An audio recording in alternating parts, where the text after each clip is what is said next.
Hey guys, welcome back. BDCKR here. We're back with Season 7, Episode 7 of our weekly Q&A videos. You can listen to this as a podcast by clicking on the links in the description, and we normally talk for longer here, but let's just get right into the questions. No wasting time, no messing around. We're going to follow up on some of the stuff that we talked about last week. We got through some of Stelmaria's content last week, and we're going to finish up on that this week and just go through the last few while they're still relatively fresh. So we've got some questions. The first one is, do you guys always stick to top 1% on online every week? It's nearly impossible for me because I can't complete 7 matches, and trying to sustain it before led to me being 10 places off top 1% for the Masters Death Cart week. Not every week, but a lot of weeks, I want to say. Yeah. Only because, I think with Phantom Zone, what I'm motivated the most by actually, it's not even like I spend it, but to know what a legitimate account can have when it's got maxed out Valorium with no cheating. And it's not that hard. I guess that's probably a function of spending too much time on the toilet and not reading the newspaper instead. Yeah. But, like a couple of ultimate runs, most of the time it's been pretty good. And sometimes in the middle of the night, I think I wake up, if I can't fall back asleep, I'll do a couple of rounds and then I'm not off again. Yeah. So, but almost every week. Yeah, and I guess the point really is most weeks you don't need it, right? The most weeks we don't need it because the characters have been around long enough that we've got as many copies as we want for their promotion, and we've got extras if we wanted to promote them further. And when it's a gear week, you only need to get the gear, right? Top 5%. It used to be that Reverse Flash was like top 3%, and I think the last time they fixed it so it became top 5% like everything else and brought it in line with everything else. Yeah, I don't remember. The problem is now, because it matters so little, we almost don't pay attention. Right, the number of characters we get, and we've got sort of 2 accounts now that we've maxed out that are legitimate, one completely and one mostly. Yeah. So, it's hard to pay attention. So we don't always do top 1%, but we're pretty close most of the time. Yeah. And that's just, it almost happens naturally. It's not like we're shooting for top 1% versus top 5%. Most of the time we're fine with whatever. Yeah. Yeah. And then next question, what counts as early, middle, and late game in Injustice for you? Because it would definitely give me an idea of what to do. Because I don't really have a particular thing I want to work on for this week, as I'm personally not bothered about Flashpoint Aquaman, because it's going to be ages before I can get him anywhere near Elite 5. I can try and do top 3%, but it's quite difficult because I accidentally Elite 6'd my Luchador Bane and just did Cruise before knowing I could get max battle points with all Elite 5, so matchmaking is terrible. Alright, so that's an interesting question, because those are terms we throw around. In my real life, I need to, when I speak to people, I need precision. Yeah. So I tend to avoid that kind of language without defining it first. So, but it's interesting because for us, I think it's very nebulous. For me, early game is probably the point where you don't have a roster built up, where you can play all people that you like without any gaps, where you have to put in somebody that you don't really particularly enjoy. I'd say my cutoff for early would be even earlier than that, even before you've got a full roster. I feel like 2 sets of gold teams for me. I think when you can farm bonus battle 6, yeah, is the threshold for early game. Okay. And I guess that would define the starting of middle game as when you farm it and you can spend, well, not all that you want on power credits, but you've got access to a lot of power credits, and you can then you have the hard decision between when it's a real decision between direct promotion or buying packs with and power gear credits. And gear. That's the interesting thing, is that we've never actually played properly for early, middle, and late game from scratch with the way that the game is right now. Because our early game happened when it was very different from what early game would look like now, because gear, right? There's a lot of other considerations for systems, where when we were playing it was basically just get characters and that was it. Right, get characters and play characters. It's like the difference between making the full progress or riding. It feels like it's riding the wave, actually. Because once we hit max, level 4, Elite 5, we were already maxed. And then when they introduced stuff, we sort of rode the edge. We were pretty much close to the edge of being as maxed out as you could be. So that's what we consider, I guess, early in the barrier between early and mid game. What would you say between mid and late game? Because to me, that's hard. I feel like that starts to be when you have a good team that is, like, when you step into late game is when you have a good team or two for online multiplayer with a good set of, like, gear that you can consistently win. I think if you can consistently win an ultimate battle with a team, then you're in late game. Yeah, I think we're generally in the same area. Part of the way I define late game is by multiplayer success. Yeah. And how well you can decide. Like, you can decide to be top, let's say 2%. I think 2%, like the difference between 3% and 2% is a bit of a jump in terms of the reward. And I think if you can consistently get in 2%. But that depends also a lot, not on just what you have, but how much you can play in a week. Well, so the qualifier then is that you don't have to work that much, that it's comfortable without feeling like... When you say that much, how many hours are we talking? You know what I mean? I think... Because I think different people have different schedules, you know? I think if we're talking... Let's say if you needed to put in 30 minutes a day... Yeah? And you could hit top 2%. Okay. And that's your sort of cutoff for late game. Because I guess 30... Alright, so let's say we do our speed run with Flashpoint Batman. Yeah. Each run of Ultimate is about 50,000. Mm-hmm. And if you can do a speed run should be easy, like 7-8 minutes. So let's say outside 10 minutes. 30 minutes, you do 3 Ultimates, that's 150,000. 150,000 times 7 is 700, and that's just over a million. Mm-hmm. So if you've got a team that you can play 30 minutes a day, you get a million in most weeks is good enough in Android, at least, for close to the threshold of 1%, except unless it's a popular week. Yeah. So most of the time that's good enough for 2%. Okay. So I think to me that's late game, because you don't have to have a full roster. You don't have to have whatever. You just have to have a team that's good enough and fast enough. Yeah. And then you can take your time to build up the rest of your collection. Mm-hmm. Okay. Yeah, and I think one of the things is in answering this question that should have become a little more clear is that it's not an exact definition for us, right? We don't have an exact sense of what it is. It's just more we talk in a sort of vague sense about what your goals are, right? Because I think everywhere up until late game, your goal is getting your team better for resource acquisition, whether that's online or single player or survivor. What you said, resource acquisition, because I've defined both edges the same way. Yeah. Both are resource acquisition. So but going from early to mid game, you suddenly are more successful in getting power credits. Yeah. And in between middle and late game, you are much more successful in battle points. Exactly. And then once you're in late game, it's more about choosing what you want and sort of shoring up your roster and expanding your options that can all sort of work in the same space. Right. So it sounds like you're sort of in mid to late game in our estimation, where you're still having some trouble with online multiplayer, but you are sort of able to get in the top threshold. 5%. Yeah. Yeah, at the top, that's definitely a threshold. Yeah. I mean, if we're going to be dividing it up into really, like, sort of big groups, like 3, I think you could talk about it, like, within each group, obviously, there's going to be different levels of success and progress. Yeah.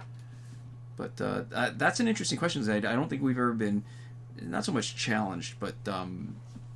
asked specifically. Yeah, it's because we use the concept, to me, we use that a lot. Yeah. But it was nebulous. Okay, so we've learned something ourselves, too, about what we mean when we say early, middle, and late game. Yeah. Next question, is there any way for me to get Raven Prime? She's one of the best cards in the game because of her utility in both online and Survivor. I think she's in the challenge pack. I mean, the challenge pack is always such a weird thing because it's been different a lot of different ways, a lot of different times. Yeah, for sure, because there was for the longest time, who was it that didn't have a repeat? It was one of the hot girls. Forget.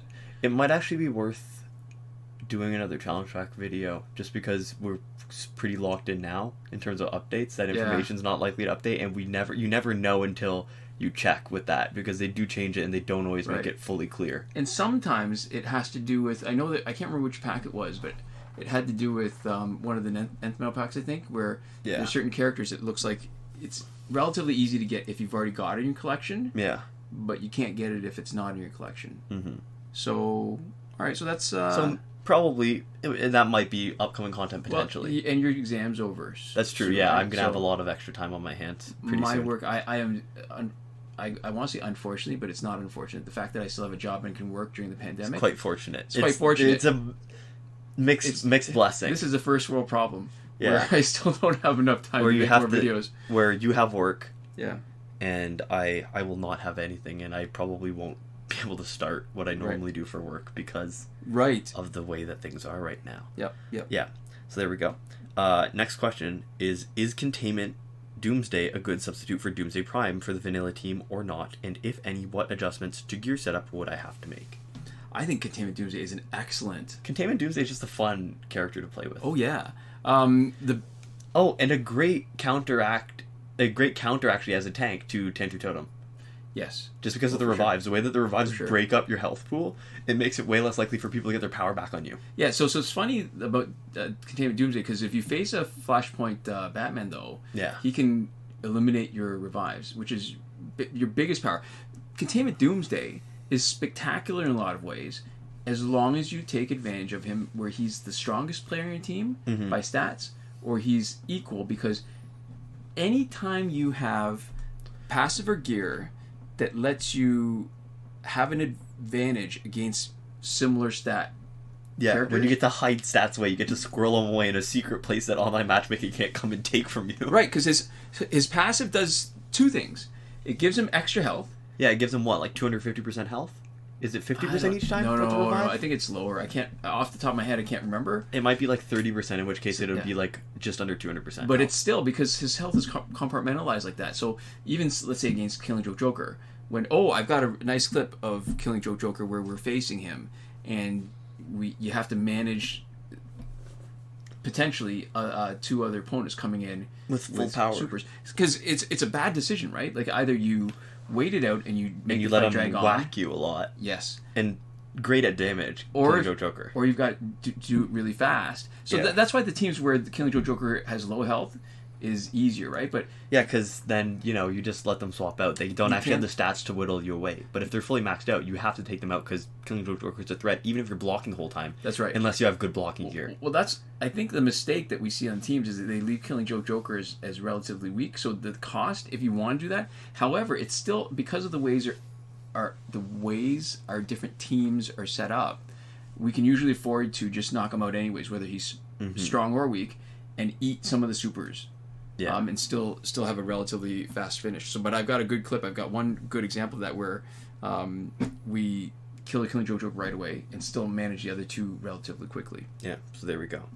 Did we get to the point, or did we? Yeah, it's a great substitute. We sort of answered it right away and then just got into the weeds about why he's good. But that's the first part only. The second part is that his damage gets boosted each time he revives, which is just a happy little bonus. You wouldn't even need that. Oh yeah, for sure. For him to be good. Right. So a good way to gear him would be with his own spikes, because you get the damage boost, you get healing on special 1, and you get unblockable chance. The way he is, he gets a bar of power each time he revives too. Yeah. Or bar and a bit. I think it's like bar and a half or bar and a third or something. Something like that, yeah. It feels like it's less than a bar and a half, and it's definitely more than 1. But the benefit is that his own gear is really good for him. Yeah. And he not only is a tank, his attack ramps up. I loved him. That was the reason why, way back when, before Tentu Totem, and when basic damage was the most important thing. Like if you're going to build a team around some concept, basic damage was it, right? And that's when we had what people end up calling the BDCKR special. Yeah. Elsewhere Flash. Containment Doomsday, also known as Pickle Suit Doomsday. Pickle Suit, Pickle Suit Doomsday. It's, you know what? It's the color. It's the color and the texture, like the texture of his costume, which has sort of become re-relevant with the the Pickle Rick meme. Oh no! Is that Rick and Morty? It sounds like there's a Rick and Morty thing. Well, there's Pickle Rick initially, but now there's a secondary ironic meme where people just say where it's talking metatextually about Pickle Rick. Where the meme is just, he turns himself into a pickle, funniest shit I've ever seen. where it's like a second layer of irony making fun of Rick and Morty fans now. Okay. Yeah. Where was that? Oh, and last guy's Regime Green Lantern. Yeah. For power generation. Because back then, Regime Green Lantern was the most important. Before Tentu Totem, he was one of the most important characters because he boosted power generation. The number that it states on his card doesn't seem like a lot, but it did so much more than a particular piece of gear, and he's doing it for 2 teammates. So both of Elseworld Flash and Containment Doomsday were excellent basic damage dealers. Yeah. They were great at mitigating the opponent's specials.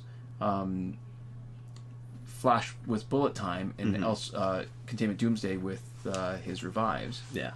And Elsewhere Flash, his stats matched Doomsday really well. So they were both low, so that you get great matchups. If you kept them sort of relatively low, and when I say low, I mean Elite 7, but no augmentations or health damage. Yeah. The first fight would be maybe 400. Like, you'd be just below the threshold of 500, and then you'd ramp up to 500 after, like, 3 fights. So they give you almost maximum battle points. 4,000, right? And 5,000? I can't remember. I think it was like 3,005, and then 4, and then 4, or 5, 4, 5, and then 5. Yeah. So... And they were fun to play with because they both did... Like, I love Flash. For the longest time, Elsewhere Flash was the best gold Flash. And because the best part before they nerfed them was watching somebody come in. Remember what... and when it would totally stop their specials. Arkham Origins Deathstroke used to be the most deadly character because when the opponent played him, they set him up so that he would always crit, like 100%... Not 100, 200% every time. Yeah. And so every hit would crit. And then but that was before Astro Harness, they'd all die. So the beauty of it was, you could leave Elsewhere Flash and he would eat it, and in the middle Stop him, yeah. Yeah, it would be great. And then he'd be all, like, stunned, and you could make him do, like, the worm. Yeah. And one thing I will also say about Containment Suit Doomsday, I still think overall it's probably not worth it as a gear, but if for some reason, I think you can argue that he's probably the best person to also put health boosting gear on. Just because of how many times you get the effects of the health gear over and over again. Well, that's true. Or maybe like a healing gear even. Because once he's down, you push him back up. But I'm saying a healing gear is good, but a health gear is good too, because that percentage actually gets applied a couple times over. So I still think overall it's not worth it, but because you get to hide the stats, boosting his health proportionally has probably the biggest effect on him compared to any other character in the game. Ah, you're right. You are... Yeah, that is... Yeah, for sure. That's so, great. I mean, we still wouldn't do it, but if you for some reason like health gear, that's a good thing to note. Or if you want to try how it feels to just have a ridiculous amount of health, he is one person... I think out of everybody, he's the person that I would most endorse putting health gear on. And I still probably wouldn't, but, a straight max health boost gear is most effective on him, I think, compared to anybody else. Right, because Yeah. Oh, yeah, for sure. Because the health boost on Doomsday is on his base stat like it is for everybody else. So on somebody who's got a passive that boosts the base stat like Scorpion, it's actually less. And on him, you get the full value plus. It triggers on every revive, Yeah, and because his health is actually... The stated health pool is actually relatively low. Yeah. You don't get punished as much in matchmaking. Yeah, no, that's a great point. That's a great point. Yeah. Next up, we have... Again, these are all Stelmaria. We're working through them. Yep. Trying to go not too slow so that we can get through them and answer some questions from other people. But these are good questions, too. And I like this one a lot because it's going to let me plug some stuff. What kind of music do you listen to? I've been just stuck with a lot of Gorillaz because they're all over the place in terms of genre. So, first off, I got to say Gorillaz is a good choice. I don't know some Gorillaz. Good stuff. I don't know them. I don't know what you would know. I think I tried to show you Gorillaz, actually, and showed you the songs that you would know from them, and you didn't. Feel Good Inc. is the sort of more generic one. Okay. So they've got, that was from their, album Demon Days. I haven't listened a ton to Gorillaz. I've listened to some of their sort of, classic, that era stuff. Right. And a couple of their newer songs, too. And the whole thing, Gorillaz is actually a little bit cool, where it's very conceptual, where the whole point is it's actually just one dude, that is the only consistent member, and it's but there's a band with a series of personalities, and they're all purely digital. So there's one dude who's the musician, and I think there's been a consistent animator or director in terms of their aesthetic, and so when you talk about them as a band, it's really sort of one dude's project. Mountain Goats. Yeah, well, Mountain Goats without identifiable band members. And also, Mountain Goats is not anymore one dude's project, right? Oh, no, it isn't? Well, there's been a lot of people with it for a long time. It's just that John Darnielle is singer-songwriter, and so he ends up stealing a lot of the thunder. Okay. And it gets talked about that way a lot. Okay. But yeah, no, so Gorillaz is quite good. And he's done a ton of collaborations with different people. So a lot of big artists have worked with him. Clint Eastwood is really good. Is another song from them. Clint Eastwood and Feel Good Inc. are the two big ones. They're mainstream. Clint Eastwood was in Trolls. Okay. Like the first Trolls movie, they licensed it. Okay. Yeah. So Gorillaz is quite good. I'll recommend a couple things. What I've been listening to a lot recently, who I really, really have fallen in love with, his music is great. Bug Hunter. Oh, yeah, I've heard Bug Hunter. Is really I like good. Bug Hunter. Dear McCracken is wonderful. Disco in the Panic Room is really good. Be Glad I Love You is solid. The Key to Being Lonely, Take It Back are some of my favorite songs from him. But honestly, almost his entire repertoire is really good. Him Making Up Words, he recently re-released a song in acoustic, and Making Up Words is great. Right. So yeah, highly recommend Bug Hunter, I can say, for sure. And do you want to do some recommendations? I've been talking a little bit about music already. I don't know so much recommendation, but I can talk about what I listen to. That's true. I listen to... It's funny because I pulled out some vinyl LPs recently, right? So I listen to a lot of late 80s, early 90s music in the car, mainly because I don't hear it on the radio so much. And it gives me a lot more joy. I mean, I used to listen to pop music all the time on the radio stations. And the problem with that is the same stuff gets played over and over.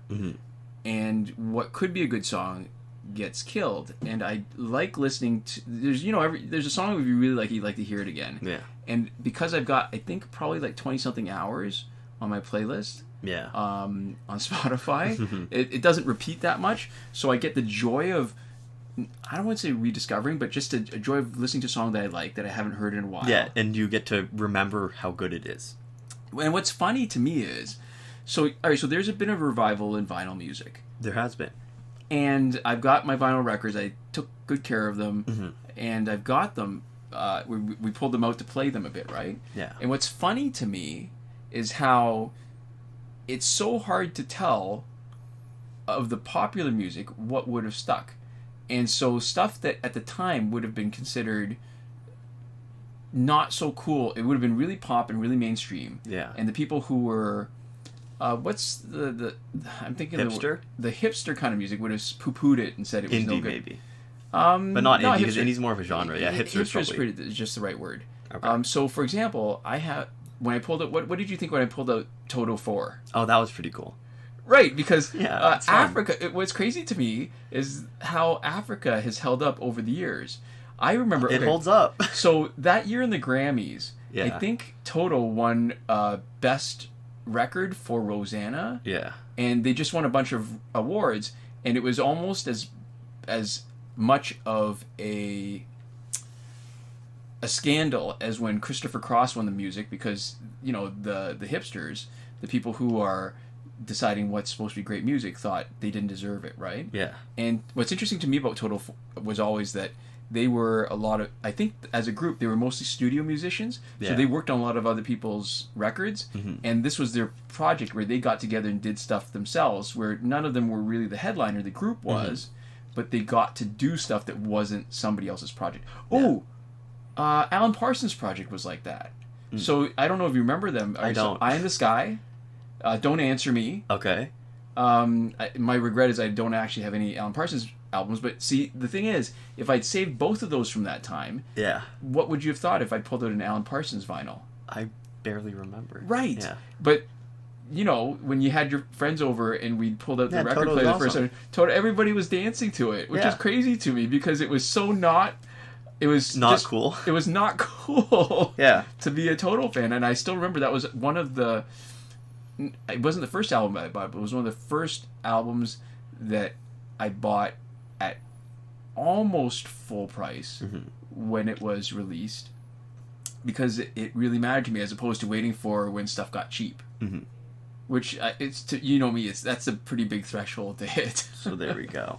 Yeah, I've got a little bit more in terms of recommendations. Oh, can I mention one other thing? Yeah, What's funny, and this is weird to me. There's a Cutting Crew song called "I've Been in Love Before," and if anybody listening has the combination of Spotify with Google Mini or Google Home or Google Nest or whatever, and you ask it to play, we're not going to make it because that'll be just awful and we'll have copyright issues. Yeah. But if you ask Google, we'll lose a whole $1. You will lose a whole $1. No, it's true, right? We haven't even been making $1 on these Q&As lately. It's actually been just like less than $1 for That's fine. an it's hour for joy. of our... Yeah, no, for sure. But if you ask it to play Cutting Crew's I've Been in Love Before, it'll play something. It'll say, okay, playing Love in a Dangerous Time, and then it'll play I've Been in Love Before, which is crazy to me. It's just weird. I think like you find more joy. I know, but it's crazy to me because it's the Cutting Crew song that's actually not that popular because they're known for I Died in Your Arms, right? Yeah.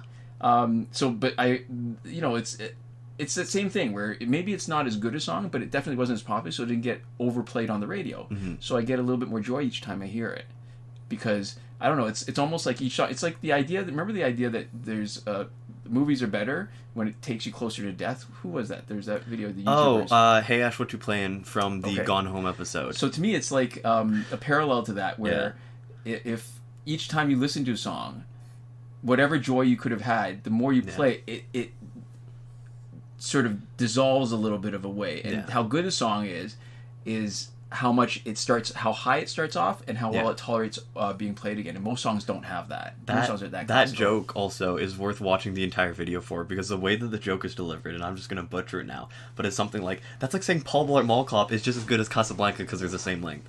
And then the dad character says no. That's like saying watching Paul Blart Mall Cop 3 times is better than Casablanca, Citizen Kane, and something else all put together.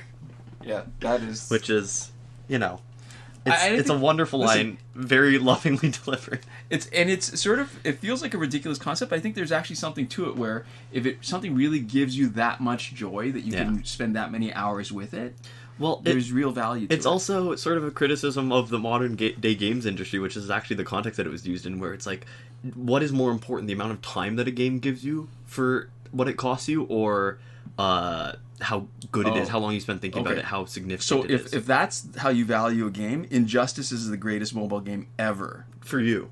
Sure. For the number of hours that I've put into it where I've actually enjoyed it, the number of videos we've made on it, the amount of time we spent talking about it, what it's given us in terms of a YouTube channel, that's ridiculous. Yeah. There hasn't been a better game than that.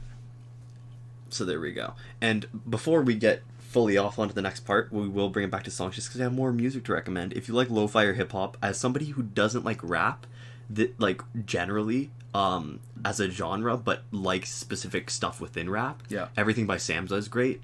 Right. Watsky, I would say, is a little more hit or miss than Samza is for me, but Watsky has some really good stuff too, and I'm listening to him off and on.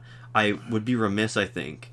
I need to recommend, because we both love this song, and it's really good. It's not an artist, but the song Pantsuit Sasquatch by Maule Lewis is that's good. Surprisingly brilliant. Yeah. Okay. And I think that's a lot in terms of bands. All right, so you mentioned rap, and there's a serendipitous confluence of events. I was just talking to a friend on the way home today, and we were just talking about, he brought up the topic cultural appropriation. Yeah. And he brought it up in the context of people going to a park that's famous for having apple blossoms, and it was somehow like a Japanese thing to do. I said, that's not cultural appropriation, because you're all just appreciating it. There's nothing wrong with that. But, and there's also... Okay, I'm bringing it back to rap, bro. Yeah. So before we get too far in the weeds, so I said, that's not cultural appropriation. I said, Vanilla Ice is cultural appropriation. And I thought, but all right, so what occurred to me was, this is a question I have for you. Yeah. What's the difference between Vanilla Ice and Eminem? Is it just quality? Is it how it's progressed from the original origins? I don't know enough about Vanilla Ice. To me, I can't speak to that specific example because I don't have enough context. But the difference for cultural appropriation is, I think, the level that you are engaging with it on, and the level that the people who initially, the culture that you are borrowing from is engaging with it on. Right. So is it that he's just good enough, and that it's like Eminem is better? Like, I think there's a lot more people white people who can rap. They can now. It's not inherently cultural appropriation. The thing is, it depends on what you're doing, right? Because that's what I'm talking about, where it depends on your intent, and it depends on what level you're coming at it versus the original people coming at it. And I think... And it depends also, I think, on the popularity. Because if you take something that is not that popular in the mainstream, and then you take it for yourself... Oops. Call from... Oops. And you take it for yourself. Like, so it'd be different if rap wasn't that popular. Yeah. And then you brought it as a white person to the masses, as opposed to... like rock and roll? Like Elvis Presley. Yeah. Right, exactly. Oh, yeah, we use that example too. But so that, is it the context? Maybe it's all of it. Maybe it's that the context now is that rap is more popular, that Eminem is, I think, I'm willing to say objectively, a better rapper than Vanilla Ice, or if Vanilla Ice even was a rapper. I don't even. But so is that it? Because to me, there's a big difference, right? No, to me, I'll get back to what I was saying, which is that it matters. So I think the thing is, something has the opportunity to be cultural appropriation if it's culturally significant, first off. Where when something is not culturally significant to other people, there's no sort of way that it turns into cultural appropriation. I think you can use it as a sort of springboard for being racist, but if it's just a food that people might eat, if it's just a thing that some people in a certain culture do and you bring it into your own culture, there's nothing for you to turn it into appropriation, because there's no way for you to handle it in a way that is less serious or without proper reverence. So then it makes it more likely that if you're going to have that's going to be art. I guess it depends not on even art, it's what you're taking. That's what I'm saying. Like, it's not cultural appropriation to make other cultures food in almost every case, because there is not a specific special cultural significance. It is not like important to them in a identity way, where you take it out of the context, and nobody says, like, if somebody makes a taco, nobody says that's cultural appropriation. Well, sure, yeah, right. But then when you talk about stuff that is religious, stuff that is identity based, stuff that is ritualistic, it is important to the original people that you were taking it from, and then what's important is how significant it is to you. Right. Which is why when you're yeah, okay, sorry, go ahead. Yeah, which is when, if it's important to them and you are treating it with an equal level of importance, if you are coming into another culture and saying, I want to learn about this, I want to do it respectfully, and then you are continuing on the tradition as an outsider, when you sort of study under somebody, right, and you learn it that way, then I think also in pretty much every case nobody has an issue with that. Right. And the issue that you run into is when there is something that is important to one culture and you are treating it like it's not important, which is why racist Halloween costumes, right? Even when you're not doing the skin painting, it's important to them. Yeah. You're treating it like it's not important to you, and that's where you run into an issue. It's the headdress. Yeah. It's yeah. Oh yeah, for sure. No, that totally makes sense. And to me, that's what I talk about with no exception. So when you say Vanilla Ice is cultural appropriation, I don't have the context on the history of rap. I don't know how, because I know expressing yourself through rap and also coming up and finding some degree of success in rap, right, as a way of removing yourself from really challenging socioeconomic situations, right? Right. Is and was important. I don't know if rap as a whole was, I don't know the conceptualization of that, so that's why I can't speak to that. And you also have, rappers now like Lil Dicky, right, who is a white dude. He's a white dude, and he does like rap primarily like as comedy, where he's joking about it, and the whole thing is that he's sort of not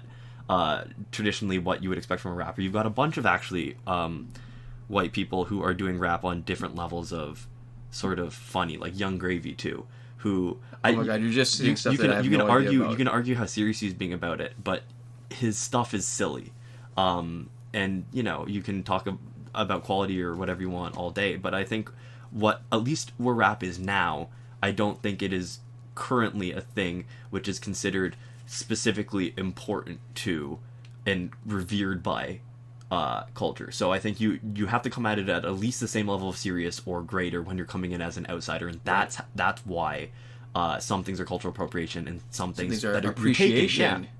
Cultural appreciation. Yeah, so if you're coming into it with good intention and you're treating it with at least the same level of respect that the initial culture treats it with, then I think you should be. I don't think you're ever going to be culturally appropriating. Right. That's just where I personally fall on it. All right. It's been a good barometer for me. Very good. Yeah. There we go. We have another question. Yeah. Have either of you read The Book Thief by Marcus Zuzak? I've just finished it, and I think it's an incredible novel and a definite recommendation. I like the main story, and the bits where death explains death and how it tries to deal with that is so much more cerebral, and I was hooked during those passages so much that it made the main story less interesting as a result. I did read The Book Thief. I do remember enjoying it much more than the average book I read for school, because I did have to read it for school. Ooh, that usually kills it. And it was a while ago. Yeah, no, so I remember it being pretty good overall. Right. A lot of the books you read for school, you end up feeling like weird about them tonally too, especially because The Book Thief is one of those books that is not particularly happy. It's like when we read The Kite Runner, just brutal all the way through, like really, really harrowing. Yeah. I didn't get to read The Flowers for Algernon in school, but I know that's where I picked it up because I was at a school where they did, and I had a bunch of copies, so I read, remember Flowers for Algernon? Yeah, I do. Also not a happy book. Not a happy book. Yeah. And so, yeah, I did enjoy it. I can't speak to many of the details because I don't remember specifically. But, worth talking about. Do you have anything to say about the Book Thief? I want to say my problem with reading now is I don't have enough time to read it. I know of the Book Thief only because it was so popular. Mm-hmm. And because of that, when, I don't even know how to pronounce his name, Marcus Zuzak published his novel, Bridge of Clay. Not A. There's no A. There's no preposition there, or article. That when the publisher released, and this was only a couple of years ago, publisher released an edition of it that was signed already. I thought, I'll just pick it up, and I still haven't read either one of them. So I guess that says more about you than. This is what I'm saying. It's pathetic. It's sad, right? Because it's the collector mentality coming from comic books, where I feel like as an object it has value, but also as a reader that the book, the content has value, whatever form it has, right? Mm-hmm. And that intersection makes me almost compulsively buy books where I feel like this would be something interesting to me, and it's something that when it's. Whether it's because it's a special edition, so it's nicer, like it's bound in leather or something, or it's signed by the author, then I will pick it up. Even I've got probably like a dozen books like that where I think they're going to be good. Yeah. But I just haven't had a chance to read them. So there we go. We got Bridge of Clay queued up eventually. I don't think you'll ever read it. I'm going to say that right now, I doubt you'll get to it. I think I will eventually, or I guess. What I'm hoping to is when I retire, that 8 hours a day I spend commuting and working. That's true. Will be filled up with reading. I don't know. I'm not 100% sure. I think there's a good chance that you will never read it. I'm not 100% sure either, but I'm glad that if I'm going to have spent money on an object, I hope an artifact like this. I hope so too. Well, I guess if it's any good, every once in a while I surprise myself because I'll get on a kick and I'll read a bunch of books and I'll really like them. I remember, the only reason I read The Lies of Locke Lamora by Scott Lynch, which was a great book. You know why I read it? Why'd you read it? Because World Fantasy Convention? The limited edition was on sale. Oh, okay. And it was on sale for less than half price. And I picked it up as an object. And I thought, I should probably read it. And I read it one of those weekends when you were doing your Taekwondo. Mm. Oh, that was a long time ago. Yes, it was. So that was way before the World Fantasy Convention. Yeah. And I was just, and it was only because the limited edition was on sale. I picked it up and I just got on a kick and then I read the whole series. There we go. Okay. Let's try to get through these last few a little bit quicker because we won't even get through all of them if we don't go quicker. That's true. So the next one is sort of a follow-up to 2 weeks ago now at this point. Which is also, with Boris Johnson being my prime minister, I understand why people think he's a bit of an idiot, but I'd blame his advisors more for his apparent lack of understanding / carelessness in regards to coronavirus. And I think to sum everything that we could say about this up pretty briefly, his advisors probably didn't do a good job.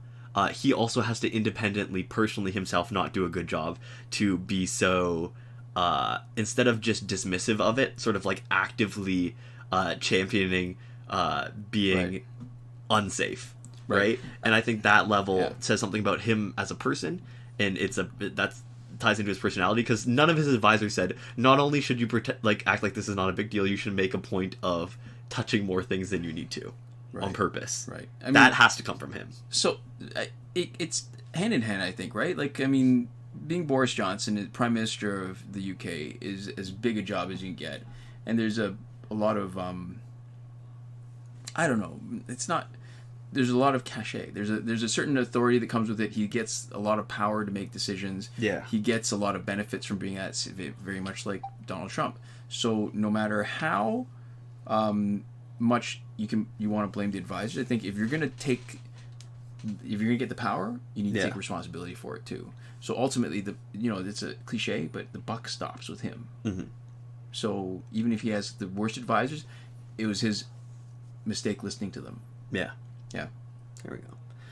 Next one, in terms of coronavirus, I'm betting the whole COVID-19 thing will die out and people will start calling it Wuhan coronavirus or some such term in the same way Ebola is named after the river, due to the fact that top-down terms don't seem to stick very well. And also, the fact it has numbers in it may even reduce its longevity, because if we get a COVID-22 or a COVID-35, it's going to be better to have a more simple term. I was listening to a podcast called Word of Mouth. It's very interesting, and it deals with all kinds of language, from the history of slang to the semantics of disease naming. It's a very good half-an-hour listen, and there's a large back catalog you can get into if you're interested. First off, always looking for new podcasts. You know, I'm about to have a lot more time, so might have to check that out. I have 2 words for that. Gretchen McCullough. Yeah, lingthusiasm. Yes. Wow, didn't pronounce that very well for talking about linguistics podcast, but that's fine. Her book too is great. Yeah, and in terms of the numbering thing, I think that might be a little bit less of an issue, just because it's COVID-19. We're gonna get 1 year at most. Yeah. And the fact that it was the tail end of 2019 means we'll get them maybe closer spaced if there's a different one, but fingers crossed that we don't keep having to name new COVIDs. Like World Wars? Yeah. And I guess the other thing too is it's weird, right? The whole way that this has been named, right? Where COVID is saying basically coronavirus, right? The main information contained by COVID-19 is coronavirus 2019, right? Those are so COVID-19 is the disease. Yeah. The actual virus is SARS-CoV-2. Yeah. So it's a second SARS virus, SARS coronavirus, and the first one was in 2003. And the whole thing about how coronavirus isn't actually, what a lot of people are calling it is just a very general thing. It's a group. It's it's like influenza is a large group of viruses. Coronaviruses, typically, the ones that we have the most experience with cause the common cold, I think. This is like the equivalent of if an animal escaped from the zoo. If an elephant escaped from the zoo, and some people were calling it William the elephant escaped from the zoo. Some people were saying an elephant escaped from the zoo, and then some people said an animal has escaped from the zoo. Where we're talking about it on a lot of different levels, and some of them are more or less useful than others, right? Yeah. And so it's interesting. I think if anything doesn't survive, it's probably just going to be coronavirus, but it's also one of the easiest things to just say. Well, it works, right? COVID. Yeah, from an informational standpoint, though, coronavirus tells you the least about it. Right. Right? But COVID-19 tells you a lot. COVID-19 tells you everything about it because it's unambiguous what you're talking about. And I think Wuhan coronavirus is actually harder than just saying COVID-19. Yeah, because it's easy to say, and I think the difficulty with a lot of the top-down stuff is if it's not done systemically, absolutely, I agree. Yeah. When somebody tries to make you call it something else, it doesn't stick. But if it's systemic and then they stick to the nomenclature with subsequent, it's like the hurricanes, right? Mm-hmm. If they stick with the nomenclature, then I think it'll actually stick. We still remember the big hurricanes, for example, right? I mean, you don't go through all of them when you have to go through each letter of the alphabet, but no, I don't know. We'll see. I don't think coronavirus is going to stick necessarily. I think COVID-19 will. I don't think COVID-19 is going to stick. I think just COVID.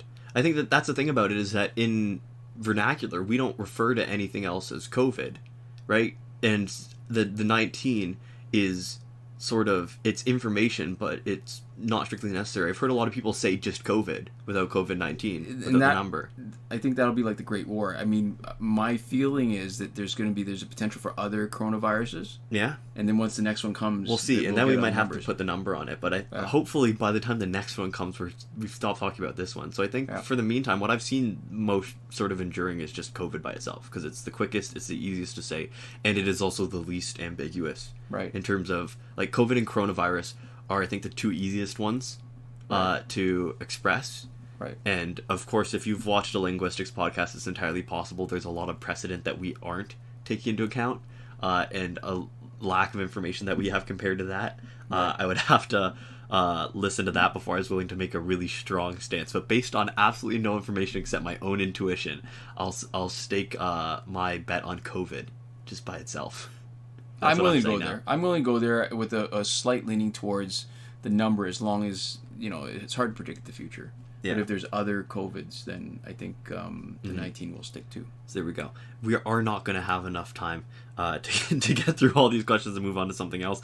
And the last question is something that we could talk about for a while. I think maybe we'll see about putting footage on the end so we can talk for at least a few minutes. Well, listen, we can answer this really quickly. I think there's a short answer for it, a longer answer. So last part of this question that has spanned 2 weeks worth of questions. Also, what is your opinion on China in general and also wet markets? Personally, I'm not a fan of a communist dictatorship, and wet markets are incredibly disgusting and should definitely be made to shut down before large amounts of trading resume, which is what I heard the US are trying to pressure China to do. 3 words. Eat the rich. It's easy to blame China. It's easy to blame the people who are working at the wet markets. Yeah. But where you really, to me, you really want to focus on the demand. And the demand is people who have too much money on their hands. Yeah. And want to eat exotic animals and want to eat them fresh. Yeah, and obviously wet markets are bad, just from a purely, like, epidemiological standpoint. I don't know if whatever. They're not good for public health and safety, right? And we shouldn't have them. And I think that's just a fact thing, where it's like the same thing about, like, lax gun laws in the U.S. are bad from a health and safety perspective, right? And it doesn't really matter what any one person thinks about them. So yeah, I don't think the world has a place for wet markets, especially because they're not like a well-established cultural tradition. It is a relatively recent thing that has come out of like legislation. Right. I don't know about that. Yeah, I had no idea. Yeah, they're come from wildlife farming. There's a Vox video on it, so I also might be just talking out of my ass there. But it's not like a long-standing cultural tradition thing. It's not something that is really important to a like wide swath of people. In terms of China, in general, I mean, you can't talk about the citizens because citizens are always a very heterogeneous group, right? Right. And I think there's definitely a good number of fair criticisms in the government and just the government as a whole, and the type of thing that they're doing in China, not great.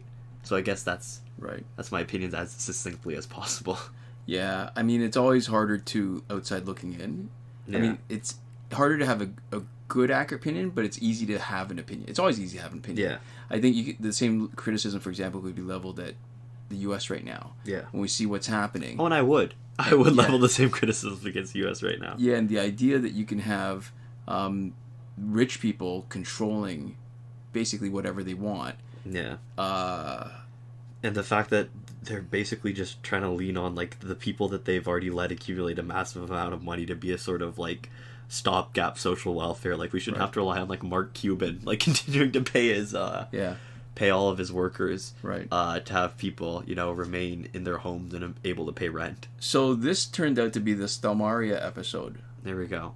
Thank you very much. And there was another Stelmaria question from this week that we'd had at the tail end, so we've got a bunch of questions. We're never going to get through. It's just going to be Stelmaria for... Well, no, but we've got a few in between. So, that's true, yeah. But thank you for helping us. Yeah. So to finish up, we have some people to thank. A shout out to Eliza Lyburns Caton. She went into work and got a bunch of skin burns from lye. Ooh. Unpleasant. That's bad chemical handling. That's what you do to destroy bodies when you bury them, isn't it? To keep animals from digging at them. And that's what she did to destroy her body, but accidentally. Ooh. Yeah, there we go. I hope she gets better soon. Yeah, this shout-out has been brought to you by skin burns. I don't know. Whatever. Aloe vera gel. Oh, yeah, this... Aloe vera. Is aloe vera good for lye? I wouldn't know. It's good for soothing the skin. That's true, but it might be bad for lye. I don't know what chemical reaction is happening in I think the idea is that you wash off the lye first before you do anything. That's true. And then help the skin heal. The lye's probably still not in her burns. That would not. Yeah. Yeah. That's probably a safe assumption. Right. We'd also like to thank the people who have been and continue to support us on Patreon. That would be Consul Peasant and Edwoon at the top tier last word, Mohammed Albshaiti, Your Message Here tier, Shawn, Farrell, Daniel Simonson, Aaron Maule, Michael DeVries, and Brandon C. supporting us at the credit level, and Chris Wolf and Scarlett NB at the gratitude level. There we go. Thanks so much for watching. Thanks so much for your support. We'll see you next time. Komoda.